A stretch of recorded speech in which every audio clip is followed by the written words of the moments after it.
बात टीएमसी की मुसीबत की, क्योंकि फैसले की घड़ी है और ममता बनर्जी की परीक्षा बड़ी है। 3 मोर्चों पर चुनौती और पार्टी 3 खंडों में विभाजित होती नजर आ रही है।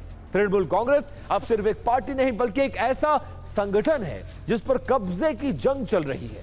पश्चिम बंगाल विधानसभा चुनाव के नतीजे आने से पहले जो पार्टी इतनी ज्यादा मजबूत दिख रही थी, एक चुनावी हार भी नहीं झेल पाई और ताश के पत्तों की तरह पूरी तरह से बिखरती नजर आई है। UEM जयपुर एक आदर्श लक्ष्य है। भावी छात्रों के लिए अच्छी नौकरी, भविष्य के लिए तैयार कौशल के साथ अच्छी शिक्षा। दिल्ली से लेकर कोलकाता तक पार्टी पर कब्जे के लिए खींचतान चल रही है। असली और नकली टीएमसी की लड़ाई जारी है और पार्टी का एक गुट ऐसा है और कई गुटों में यह पार्टी बंट गई है। एक गुट विधायकों पर दावा कर रहा है, एक गुट राज्यसभा सांसदों पर कर रहा है और एक लोकसभा सांसदों पर कर रहा है। हर गुट के अपने अपने दावे हैं और ये सभी खुद को जनता का असली प्रतिनिधि बता रहे हैं।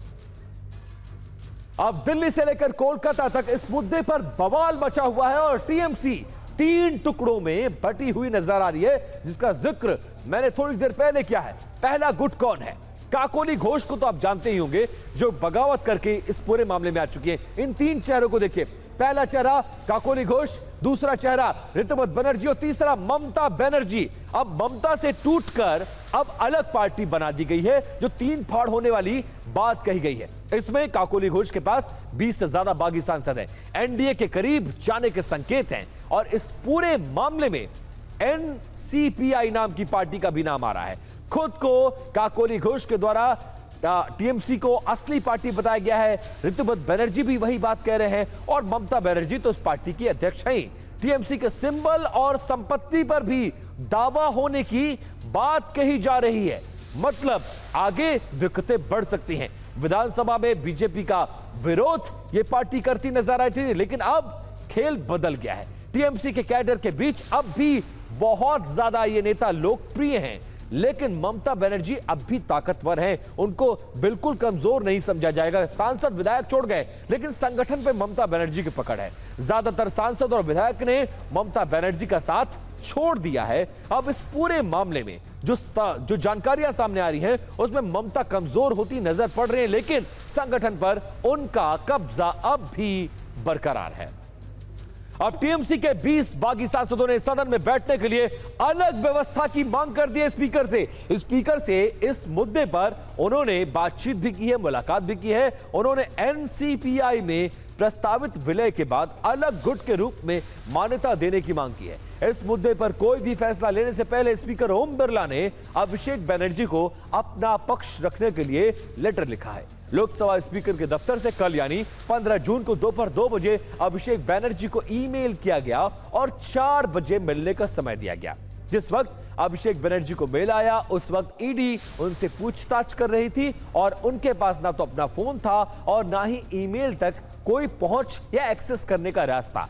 दोपहर 2:10 पर टीएमसी सांसद कीर्ति आजाद को स्पीकर के दफ्तर से फोन किया गया और उन्हें अभिषेक बनर्जी को किए गए ईमेल की जानकारी दी गई।